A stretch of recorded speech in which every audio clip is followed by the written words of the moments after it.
दोस्तों नमस्कार। मैं फिर से हाजिर हूँ सुनील कुमार मीना।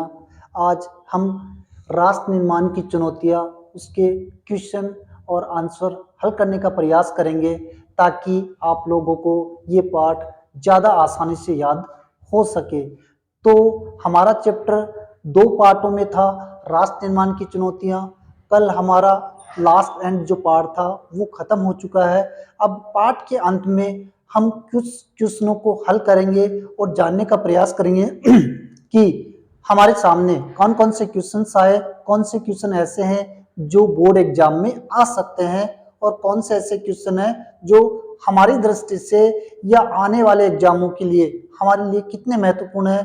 तो आज हमने तैयार किया है राष्ट्र निर्माण की चुनौतियों के मुख्य क्वेश्चंस कौन से हैं और उनके आंसर कौन से हैं। तो स्टार्ट करते हैं आज की प्रश्नोत्तरी फर्स्ट पार्ट के फर्स्ट चैप्टर के।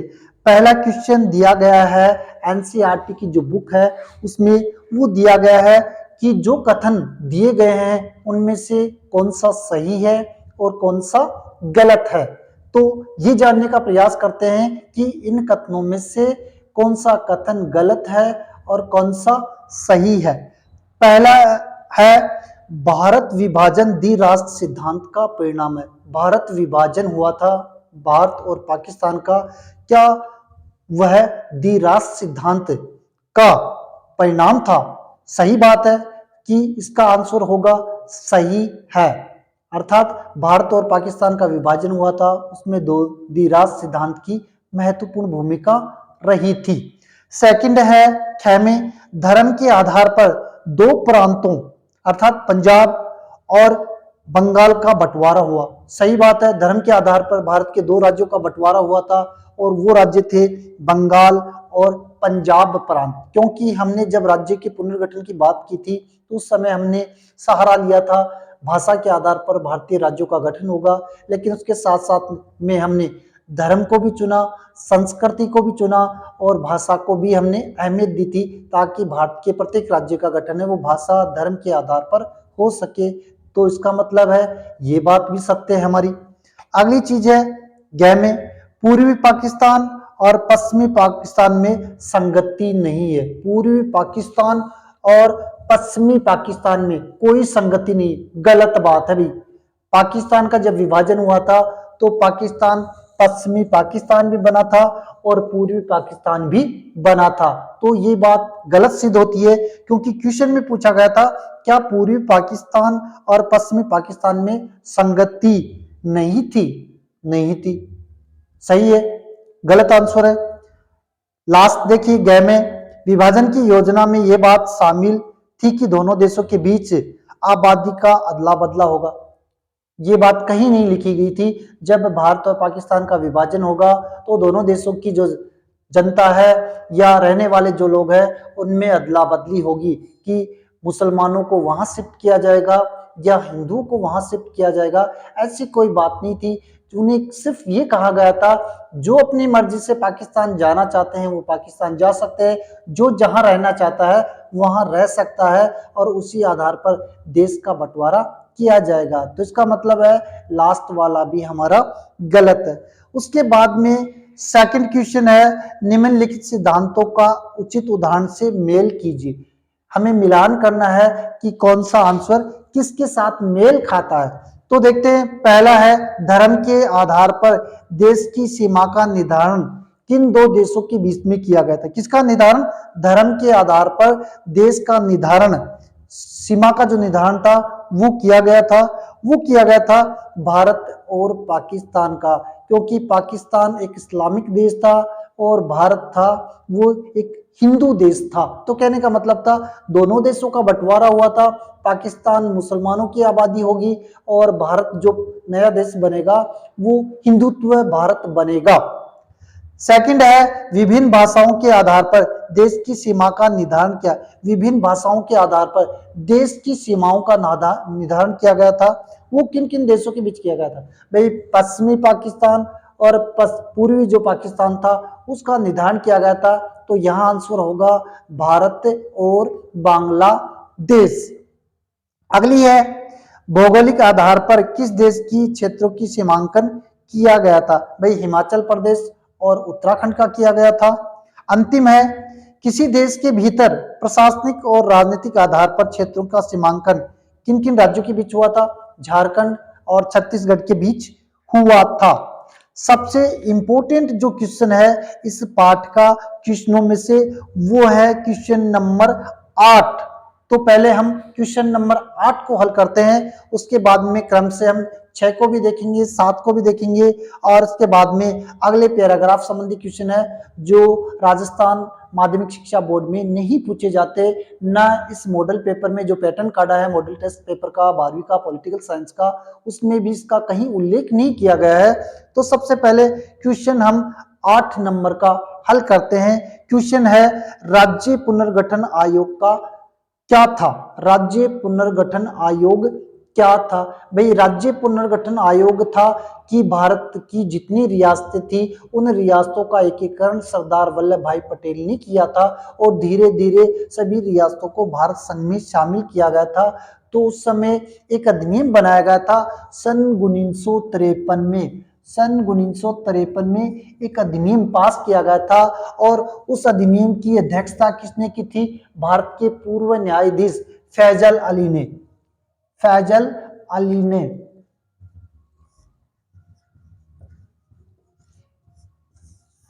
इसने की थी उसकी अध्यक्षता, और उस अध्यक्षता में उन्होंने कहा था कि भारत के जितने भी राज्य हैं उनका गठन है वो भाषा के आधार पर किया जाएगा। और ये अधिनियम जो पास किया गया था तो तारीख थी सन 1956 और नाम दिया गया था राज्य पुनर्गठन आयोग।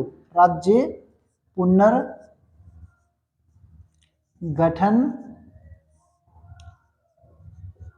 आयोग ये नाम दिया गया था।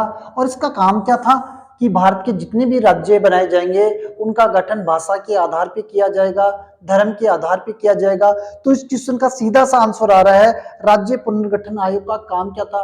भाषा के आधार पर भारतीय राज्यों का या प्रांतों का गठन करना। ये राज्य पुनर्गठन आयोग का पहला काम था।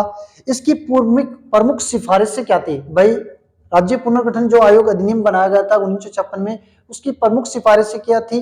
पहली सिफारिश थी कि भारत के जितने भी राज्यों का गठन किया जाएगा वो भाषा के आधार पर किया जाएगा। भाई जितने भी राज्य बनाए जाएंगे उनका गठन भाषा के आधार पर किया जाएगा। दूसरी सिफारिश रखी गई थी कि उनमें जो भी संस्कृति है, संस्कृति जिन राज्यों में जैसी संस्कृति है उस आधार पे भी भारतीय राज्यों का गठन है वो किया जाएगा। अगली चीज रखी गई थी हमने धर्म के आधार पर, भारत के राज्यों का गठन है वो धर्म के आधार पे भी किया जाएगा, संस्कृति के आधार पे भी किया जाएगा और धर्म के आधार पे भी किया जाएगा। उसके बाद में रीति रिवाज, रीति रिवाज इन दो चीजों को और रखा गया था कि जिन प्रांतों में रहने वाले लोगों के जो रीति रिवाज होंगे, जो भाषा होगी, जो धर्म होगा, जो संस्कृति होगा, उन्हीं के आधार पर भारतीय राज्यों का गठन किया जाएगा। ये थी राज्य पुनर्गठन आयोग अधिनियम की प्रमुख सिफारिशें कि भारत की पहली सिफारिश आपकी कि जितने भी भारत में राज्य बनाए जाएंगे उन राज्यों का गठन है वो भाषा के आधार पे ही किया जाएगा। दूसरी बात रखी गई थी कि जो रियासत जिस राज्य में शामिल होना चाहती है वो स्वैच्छिक रूप से उस राज्य की या उस प्रांत में स्वैच्छिक रूप से है वो शामिल हो सकती है। तीसरी बात रखी थी कि भाषा के अलावा हम धर्म को भी चुनेंगे और संस्कृति को भी चुनेंगे, रीति रिवाजों को भी चुनेंगे और हम परंपराओं को भी चुनेंगे ताकि भारत के जितने भी राज्य हैं वो राज्य बन सके।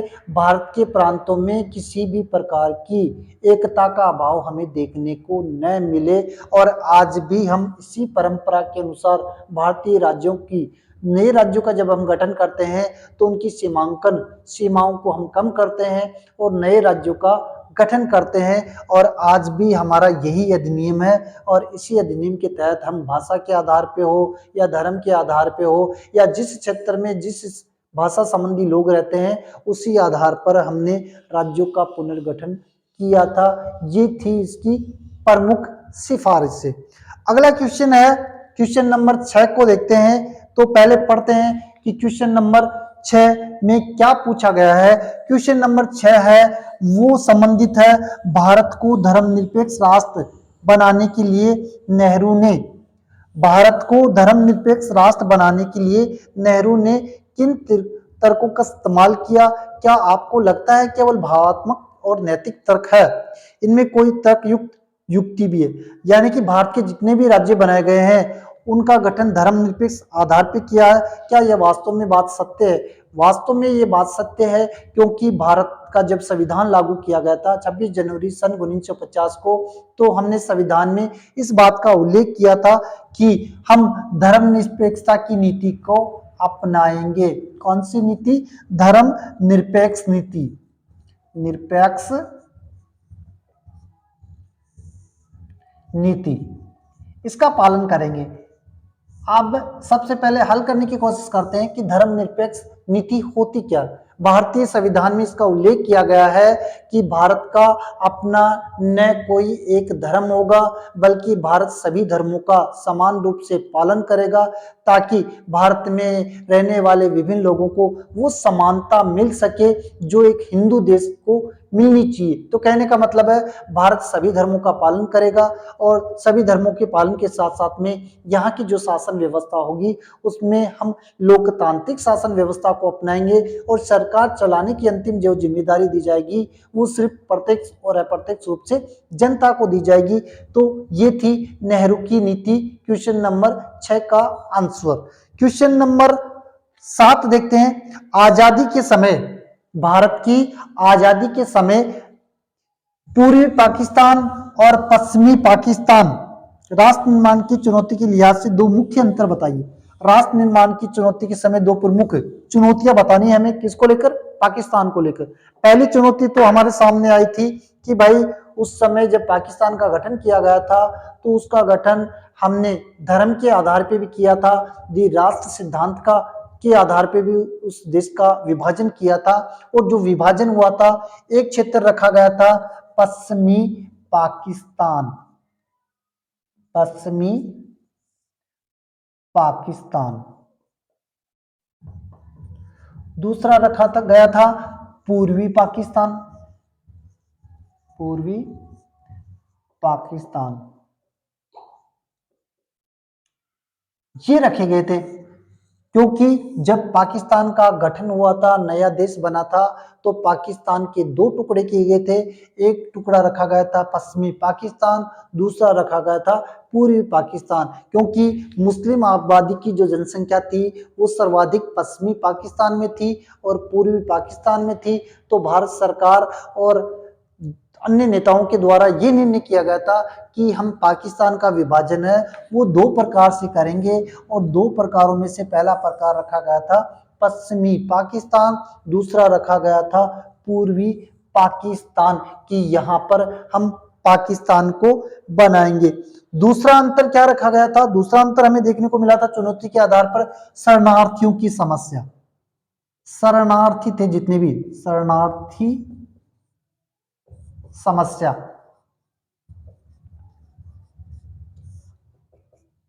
दूसरी चुनौती हमारे सामने थी शरणार्थियों की चुनौती समस्या, क्योंकि उस समय बहुत सारे लोग थे, बेघर भी हुए थे, उनके पास में विस्थापित भी उन लोगों को करना था, और उन लोगों की जो भी समस्याएं थी उस समय विभाजन के समय या बंटवारे के समय उन समस्याओं का समाधान करना था, ताकि प्रत्येक व्यक्ति चाहे हिंदू हो या मुसलमान हो उन लोगों की समस्याओं का समाधान है वो कर सके। तो पाकिस्तान के सामने और हमारे देश के सामने सबसे प्रमुख समस्या यही थी शरणार्थियों को लेकर, और हमारी सरकार ने या कहें भारत ने इन शरणार्थियों की समस्याओं का समाधान किया, और उसके बाद में हमने पूर्वी पाकिस्तान और पश्चिमी पाकिस्तान की जो समस्या थी वो भी हमारे सामने चुनौतियां थी, और उन चुनौतियों का सामना भी हमने बखूबी से किया था और इस समस्या का समाधान हमने किया था। ये थे क्वेश्चन हमारे इस टॉपिक के।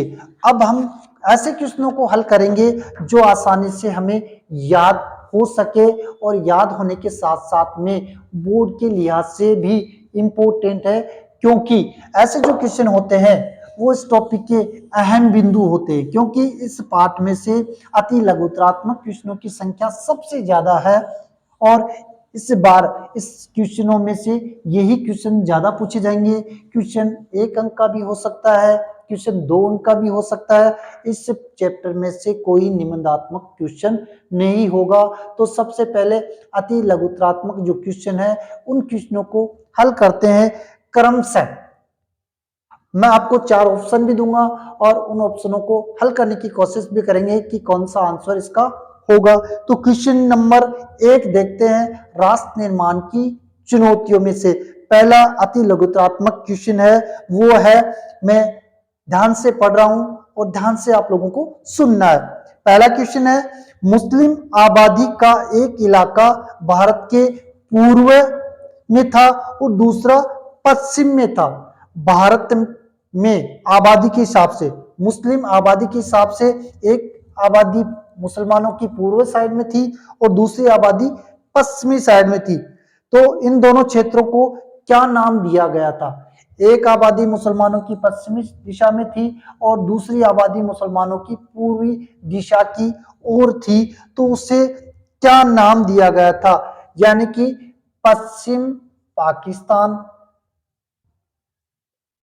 और पूर्व पाकिस्तान।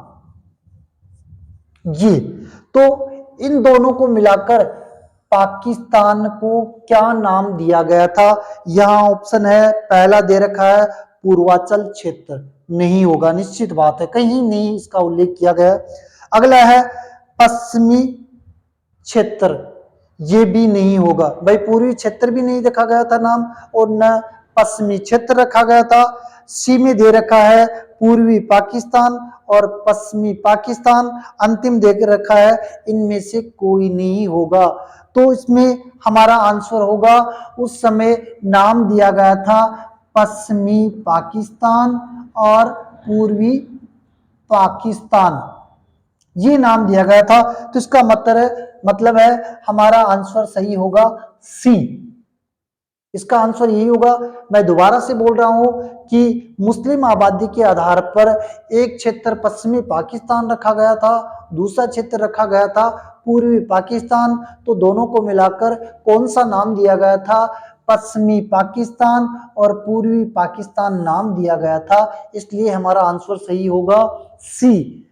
अगला क्वेश्चन है हमारा इसी से संबंधित, वो क्वेश्चन है हमारा, भारत में मुस्लिम अल्पसंख्यक, भारत में मुस्लिम अल्पसंख्यक जिसकी संख्या कम हो उसे हम कहते हैं अल्पसंख्यक है। तो सिख, ईसाई, जैन, बौद्ध, पारसी, यहूदियों को क्या कहा जाएगा? भारत में अल्पसंख्यक मुस्लिम लोग हैं और उसी प्रकार से और धर्म के लोग भी भारत में निवास करते हैं, जैसे सिख लोग भी भारत में रहते हैं, ईसाई धर्म के लोग भी भारत में रहते हैं, जैन धर्म के लोग भी भारत में रहते हैं, बौद्ध धर्म के भी व्यक्ति भारत में रहते हैं। तो उन्हें हम क्या कहेंगे? तो देखिए, पहली ए में आएगा बहुसंख्यक, नहीं, क्योंकि इनकी संख्या कम है भाई, तो इन्हें बहुसंख्यक नहीं कहेंगे, क्योंकि बहुसंख्यक जो शब्द है वो बहुत ज्यादा के लिए इस्तेमाल किया जाता है। अगला है अल्पसंख्यक, सी में दे रखा है कुछ नहीं, उपयुक्त सभी, इसमें आंसर होगा हमारा अल्पसंख्यक, क्योंकि अल्पसंख्यक जो नाम दिया गया है वो कम लोगों के लिए दिया गया है, तो हमारा आंसर होगा अल्पसंख्यक। तो जिनकी संख्या कम होती है तो उन्हें अल्पसंख्यक कहा जाता है। तो कहने का मतलब है भारत में मुस्लिम आबादी की तरह सिख हो, चाहे ईसाई हो या जैन धर्म के व्यक्ति हो या बौद्ध धर्म के व्यक्ति हो, ये जितने भी निवास करते हैं इन सभी व्यक्तियों के धर्मों के व्यक्तियों को हम क्या कहेंगे? अल्पसंख्यक व्यक्ति। अगला क्वेश्चन है क्वेश्चन नंबर 3, ब्रिटिश प्रभुत्व वाले भारत पर अंग्रेजों का शासन था, दूसरी तरफ छोटे मोटे रजवाड़े थे, जिन पर शासन किनका था? क्वेश्चन मैं दोबारा से पढ़ रहा हूं, शानदार क्वेश्चन है। ब्रिटिश प्रभुत्व वाले भारत पर अंग्रेजों का शासन था, भाई जाहिर सी बात था, आजादी से पूर्व। दूसरी तरफ छोटे मोटे रजवाड़े थे, जिन पर शासन किनका था? भाई किनका शासन था? जब ब्रिटिश लोग भारत में अपनी शासन व्यवस्था चला रखी थी तो छोटे मोटे जो रजवाड़े थे उन पर शासन किनका था? पहला है रजवाड़ों का, नहीं होगा भाई, रजवाड़ों का शासन व्यवस्था तो कैसे भी नहीं होगी। दूसरा है मुसलमानों का, नहीं होगा। तीसरा है राजाओं का, चौथा है अंग्रेजों का। तो यहाँ आंसर होगा हमारा राजाओं की शासन व्यवस्था थी। चाहे रियासत छोटी हो या बड़ी रियासत हो, ब्रिटिश प्रभुत्व वाले जितने भी क्षेत्र थे उन सभी क्षेत्रों की छोटी मोटी रियासतों पर राजाओं की शासन व्यवस्था थी, ताकि अपने राज्य की शासन व्यवस्था का संचालन है वो कर सके। लेकिन नियंत्रण किनका था? अंग्रेजों का था। ये बात सत्य है। क्वेश्चन नंबर 4 को देखते हैं। सबसे इंपॉर्टेंट पार्ट के स्टार्टिंग पेज पे ही यही शब्द का उल्लेख किया गया है। भाग्य वधु से चिर प्रतीक्षित भेंट या ट्रिस्ट विद डेस्टिनी प्रसिद्ध भाषण किसका था? इसमें तो कोई डाउट नहीं होना चाहिए, क्योंकि ट्रिस्ट विद डेस्टिनी या भाग्य वधु से चिर प्रतीक्षित भेंट जो शब्द कहे थे वो पंडित जवाहरलाल नेहरू ने कहे थे। क्वेश्चन नंबर 5 देखते हैं। सन 1947 में आजादी बंटवारे के साथ मिल गई। ये वर्ष भारत पाकिस्तान के लिए कैसा था? जब हमारे देश को आजादी मिली थी 14 अगस्त को पाकिस्तान आजाद हुआ था, 15 अगस्त 1947 को भारत आजाद हुआ था। तो ये वर्ष भारत और पाकिस्तान के लिए कैसा था? इसमें दे रखा है प्रशंसा सौहार्द का वर्ष नहीं होगा। भाई प्रशंसा नहीं थी उस समय हमारे पास, हमारे नेताओं को कतई प्रशंसा नहीं थी, और ना ही हमारे बीच में कोई भाईचारा था उस समय कि हम दो देशों का बंटवारा करें। कुछ लोगों को मानना था कि भारत और पाकिस्तान का बंटवारा होना ही नहीं चाहिए। सेकंड है, इसमें दे रखा अभूतपूर्व हिंसा और विस्थापन की त्रासदी का साल था। भाई अभूतपूर्व हिंसा, इतनी हिंसा भी हमें देखने को नहीं मिलती। विस्थापन की समस्या थी लेकिन इतनी नहीं थी हमारे सामने। दोनों देशों के लिए पूर्ण विकास का वर्ष था, कभी नहीं होगा। उपरोक्त में से कोई नहीं, ऐसा तो हो ही नहीं सकता, इनमें से कोई नहीं होगा। इसमें से आंसर होगा अभूतपूर्व हिंसा भी हमें देखने को मिली थी और विस्थापन की त्रासदी भी हमें देखने को मिली थी। तो कहने का मतलब है आंसर हमारा सही होगा बी। अगली चीज है, स्वतंत्र होते ही भारत के समक्ष मुख्यतः कितनी चुनौतियां सिर्फ उठाई खड़ी थी? भारत जब आजाद हुआ था तो भारत के सामने कौन कौन सी चुनौतियां थी और लगभग कितनी चुनौतियां थी भारत के सामने? तो मुख्य रूप से भारत के सामने 3 चुनौतियां थी। पार्ट स्टार्ट किया था तो हमने राष्ट्र निर्माण की प्रमुख चुनौतियों के बारे में पढ़ा, बताया गया था। तो राष्ट्र निर्माण की जो प्रमुख चुनौतियां थी हमारे सामने वो 3 थी। पहली थी भारत को एकता के सूत्र में बांधना, दूसरी थी लोकतंत्र स्थापित करना, तीसरी थी विकास करना। भारत के सभी धर्मों के लोग या किसी भी प्रकार का विकास है वो विकास हमें करना है, ताकि हम अपने देश की अर्थव्यवस्था को मजबूत है वो कर सके। अगली क्वेश्चन नंबर 7 है, आजादी मिलते ही भारत की चौथी प्रमुख चुनौती किसे कहा गया? भारत के सामने आजाद होने के बाद में चौथी जो प्रमुख समस्या थी वो किन लोगों की थी? 3 चुनौतियां तो हमारे पास में थी। एकता की थी, भारत को एकता के सूत्र में बांधना था हमें। दूसरी थी लोकतंत्र की, लोकतंत्र भी स्थापित करना था भाई हमें। तीसरी थी विकास की, और चौथी जो चुनौती हमारे पास में थी वो किन की थी? भाई सीधी सी बात है, आएगी अंग्रेजों की। अंग्रेजों की समस्या हमारे सामने थी उस समय भी, क्योंकि हमारे देश में बहुत सारी ऐसी जगह थी जहां ब्रिटिश इंडिया के नाम से जाना जाता था। तो हमारे देश के सामने चौथी जो प्रमुख चुनौती थी राष्ट्र निर्माण के समय वो थी अंग्रेजों की। तो जाहिर सी बात है, अगर क्वेश्चन आता है, निबंधात्मक क्वेश्चन आता है या छोटा क्वेश्चन आता है कि राष्ट्र निर्माण की प्रमुख चुनौतियां कौन सी थी, पहली तो थी देश को एकता के सूत्र में बांधना और साथ ही उसकी अखंडता को भी हमें बनाए रखना। सेकंड थी हमारे सामने लोकतंत्र स्थापित करने की। तीसरी थी विकास की। यहां पूछा क्या गया है कि चौथी समस्या कौन सी थी हमारे सामने? चौथी समस्या थी हमारे सामने अंग्रेजों की, क्योंकि भारत में आजादी के बाद में भी बहुत सारे ऐसे क्षेत्र थे जहां ब्रिटिश इंडिया के नाम से संबोधित किया जाता था। क्वेश्चन नंबर 8 हम देखते हैं, भारत के विभाजन के कारण कितने लोगों को अपने घर बार छोड़कर सीमा पार जाना पड़ा? जब भारत और पाकिस्तान का विभाजन हुआ था तो भारत से ऐसे कितने लोग थे जिनको देश छोड़ना पड़ा था, अपना मुल्क छोड़ना पड़ा था? लगभग उनकी तादाद कितनी थी? तो पहला ए में दे रखा है 2 करोड़, हो ही नहीं सकता, क्योंकि 2 करोड़ जनसंख्या काफी लंबी होती है, तो हम यहाँ से सटीक अनुमान लगा सकते हैं, क्योंकि करोड़ों की आबादी विस्थापित नहीं की जा सकती, लाखों में हो सकती है, हजारों में हो सकती है, लेकिन 2 करोड़ में तो कैसे भी नहीं होगी। 2 करोड़ ए में दे रखा है, गलत होगा ये। बी में दे रखा है 1 करोड़, 1 करोड़ वालों को तो छोड़ ही दो, करोड़ वाली जितनी भी जनसंख्या है वो विस्थापित नहीं की जाएंगी। एक दे रखा है 50 लाख और दूसरा दे रखा है 80 लाख। यहां पे कंफ्यूजन आ गया हमारे कि इन दोनों में से कौन सी होगी, कितने लोगों बेघर हुए थे भारत से, तो यहाँ पे सटीक उत्तर होगा हमारा 80 लाख लोग थे वो बेघर हुए थे और उन्हें अपने घर बार छोड़कर पाकिस्तान जाना पड़ा था। तो अनुमान के अनुसार कह सकते हैं कि जब भारत और पाकिस्तान का विभाजन हुआ था तो हमारे देश से लगभग कितने लोगों ने घर बार छोड़ा था, तो लगभग 80 लाख लोगों ने अपने घर बार छोड़े थे। क्वेश्चन नंबर 9 देखते हैं हम, भारत के विभाजन के कारण यहाँ कितने लोगों को जाने गंवानी पड़ी। लगभग भारत और पाकिस्तान का विभाजन हुआ था तो लगभग कितने लोग मारे गए थे अनुमान के अनुसार, कोई आंकड़ा नहीं है हमारे पास में, लेकिन अनुमान के अनुसार अगर हम चले तो लगभग 5 से 10 लाख लोग, ये अनुमान याद रखना आप लोग, इतने लोग मारे गए थे जब भारत और पाकिस्तान का विभाजन हुआ था। तो लगभग दोनों देशों की आबादी इधर से उधर विस्थापित हुई थी, तो मरने वाले लोगों का अनुमान रखा गया था लगभग 5 लाख से 10 लाख के बीच में।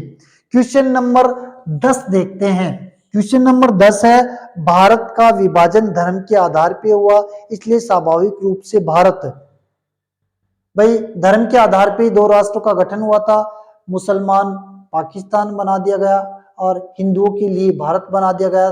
तो जाहिर सी बात, सत्य बात है कि भारत का जो गठन हुआ था नए देश के रूप में विभाजन के बाद में, उसे कहा गया था हिंदू राष्ट्र। उसे क्या कहा गया था? हिंदू राष्ट्र के नाम से उसे संबोधित किया गया था और आज भी हमारा देश हिंदू राष्ट्र के रूप में ही जाना जाता है। लेकिन हमारे संविधान में इस शब्द का उल्लेख कहीं नहीं किया गया है। हमने धर्मनिरपेक्षता शब्द को चुना है कि हमारे देश में चाहे अल्पसंख्यक लोग रहे या बहुसंख्यक लोग रहे या किसी जाति या धर्म के लोग रहे, सब लोगों को वही समानता मिलेगी जो बहुसंख्यक लोगों को मिलती है। तो आजादी के बाद में भारत और पाकिस्तान का जो विभाजन हुआ था, तो भारत का जो क्षेत्र अलग धर्म के नाम से संबोधित किया गया था, तो उसे हिंदू राष्ट्र की श्रेणी में रखा गया था। तो अगला क्वेश्चन है हमारा इसके बाद में क्वेश्चन नंबर 11, वो है भारत और पाकिस्तान विभाजन का आधार क्या बनाया गया था। भाई भारत और पाकिस्तान का जो विभाजन रखा गया था उसका मुख्य आधार क्या बनाया गया था? उसका आधार बनाया गया था धार्मिक बहुसंख्या। धार्मिक बहुसंख्या, जहां मुसलमानों की आबादी ज्यादा होगी उसे पाकिस्तान बना दिया जाएगा, जहां हिंदुओं की संख्या ज्यादा होगी उसे भारत बना दिया जाएगा। अभी हमने क्वेश्चन हल किया गया था कि पश्चिमी क्षेत्र में और पूर्वोत्तर क्षेत्र में मुसलमानों की आबादी सबसे ज्यादा थी, तो इन दोनों क्षेत्रों को पाकिस्तान बना दिया गया था। एक का नाम रखा गया था पश्चिमी पाकिस्तान और दूसरे का नाम रखा गया था पूर्वी पाकिस्तान। तो भाषा के साथ साथ हमने धर्म का भी सहारा लिया था कि जहां आबादी जिसकी संख्या ज्यादा होगी तो उसी आधार पर भारत के राज्य या भारत के दूसरे देश पाकिस्तान की बात करें तो उनका गठन किया गया था। क्वेश्चन नंबर 12, स्वतंत्रता मिलते ही भारत के समक्ष 3 चुनौतियां थी, अभी हमने पढ़ा था, किंतु प्रथम प्रमुख चुनौती कौन सी थी? भाई भारत के सामने प्रमुख राष्ट्र निर्माण की 3 चुनौतियां थी। प्रमुख चुनौती कौन सी थी? पहली प्रमुख चुनौती थी देश की एकता और अखंडता को बनाए रखना, ये पहली चुनौती थी। मैं दोबारा से बोल रहा हूँ, राष्ट्र निर्माण की प्रमुख चुनौतियों में पहली चुनौती रखी गई थी क्रमशः, वो थी देश की एकता और अखंडता को बनाए रखना, दूसरी रखी गई थी लोकतंत्र स्थापित करने की, तीसरी रखी गई थी विकास की। तो फर्स्ट जो आएगी हमारी देश की एकता और अखंडता को बनाए रखना। क्वेश्चन नंबर 13 देखते हैं, भारत में मुसलमान अल्पसंख्यक की तादाद इतनी ज्यादा है, भारत में भी मुसलमान थे और उन समय उनको रखा गया था अल्पसंख्यक समुदाय में, चाहे तब भी यहां से नहीं जा सकते। ये सब किसने कहे थे? भारत में अभी भी मुसलमान लोग हैं और उन लोगों को संख्या के आधार पे देखें तो वो अल्पसंख्यक लोग हैं, वो भारत से बाहर नहीं जाना चाहते। ये शब्द किसने कहे थे? ये शब्द कहे थे भारत के प्रथम प्रधानमंत्री पंडित जवाहरलाल नेहरू ने। अगला क्वेश्चन है क्वेश्चन नंबर 14, ध्यान से सुनना इसको। अगर मुसलमान पठान, पंजाबी, सिया, सुन्नी आदि में बटे हैं तो हिंदू भी ब्राह्मण के रूप में, वैश्य के रूप में, खत्री के रूप में, बंगाली के रूप में, मद्रासी के रूप में आदि समुदाय में है। ये कथन किसने कहा था? जाहिर सी बात है, मुसलमानों की भी अलग अलग जातियां होती है, उसी प्रकार से हिंदुओं की भी अलग अलग जातियां होती है। तो ये शब्द किसने कहे थे? ये शब्द किए थे मोहम्मद अली जिन्ना ने। पूछ सकते हैं ये क्वेश्चन, मोहम्मद अली जिन्ना ने ये शब्द कहे थे कि मुसलमान अलग अलग कास्टों के भी हो सकते हैं, हिंदू है वो अलग अलग कास्टों के भी हो सकते हैं, तो इनकी तादाद जहां पे है इन लोगों को वही रहने दो। और ये शब्द किसने कहे थे? जब देश का बंटवारा हुआ था तो ये शब्द कहे थे मोहम्मद अली जिन्ना ने। अगला क्वेश्चन है हमारा, सन 1947 को दो राष्ट्र एक साथ अस्तित्व में आए, किस कारण से हुआ? यानी कि 1947 में दो राष्ट्रों का उदय हुआ और ये कारण कौन सा माना जाता है? तो देखिए, कारण माना जाता है द्विराष्ट्र का।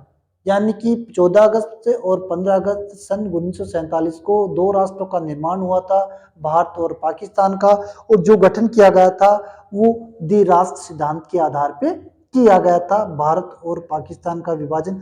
तो घुमा के भी क्वेश्चन पूछ सकते हैं कि दो राष्ट्रों का जो निर्माण हुआ था, दो देश बने थे भारत और पाकिस्तान, तो उसका गठन किस आधार पे किया गया था? तो उनका गठन द्विराष्ट्र सिद्धांत के आधार पे किया गया था। अगला क्वेश्चन है, द्विराष्ट्र सिद्धांत किसने कहा? काफी बार बता दिया मैंने, दोबारा से मैं बता रहा हूं आप लोगों को। द्विराष्ट्र जो सिद्धांत दिया था वो मोहम्मद अली जिन्ना ने दिया था, कोई डाउट नहीं है इस क्वेश्चन में, इसका आंसर यही होगा, मोहम्मद अली जिन्ना ने। अगला क्वेश्चन है, भाषाई आधार पर भारतीय राज्यों का पुनर्गठन संबंधी फैसले विरोधी नेता के रूप में अपनी जान गंवानी पड़ी। भाई ऐसा कौन सा नेता था भारत का जो भाषा के आधार पर राज्यों के पुनर्गठन किया गया था, धर्म के आधार पर किया गया था? तो उस समय कौन से व्यक्ति अपनी जान हाथों से गंवानी पड़ी, और उस व्यक्ति का नाम हम बारी बारी से पढ़ रहे हैं, कौन सा आएगा?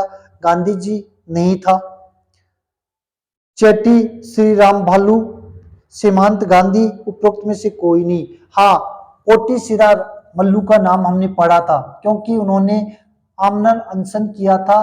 कितने दिनों के लिए? इन्होंने 56 दिन तक किया था, और 56 दिन तक इनका निधन हो गया, और निधन होने के बाद में भाषा के आधार पर पहले राज्य का जो गठन किया गया था वो आंध्र प्रदेश का किया गया था। कौन से राज्य का? आंध्र प्रदेश राज्य का गठन किया गया था, और ये गठन किया गया था सन 1956 में। पोटी श्रीरामुलु की मृत्यु के बाद में, गांधीवादी नेता थे, साउथ के नेता थे, और इन्होंने जब सत्याग्रह किया था पंडित महात्मा गांधी ने, तो उस समय उन्होंने अपने सरकारी पद से इस्तीफा देकर गांधी जी का सहयोग किया, और उसके बाद में इन्होंने आमरण अनशन किया 56 दिनों तक, और 56 दिनों के बाद में इनका देहांत हो गया। और जिस भारत का कि पहले राज्य का जो गठन किया गया था वो राज्य था आंध्र प्रदेश, और इसी राज्य को लेकर इन्होंने आमरण अनशन किया था। अगला क्वेश्चन है हमारा, केंद्र सरकार ने राज्य पुनर्गठन आयोग कब बनाया? भाई ये अधिनियम कब पास किया गया था और इसे लागू कब किया गया था? क्वेश्चन यहाँ दो बनते हैं, राज्य पुनर्गठन आयोग कब बनाया गया?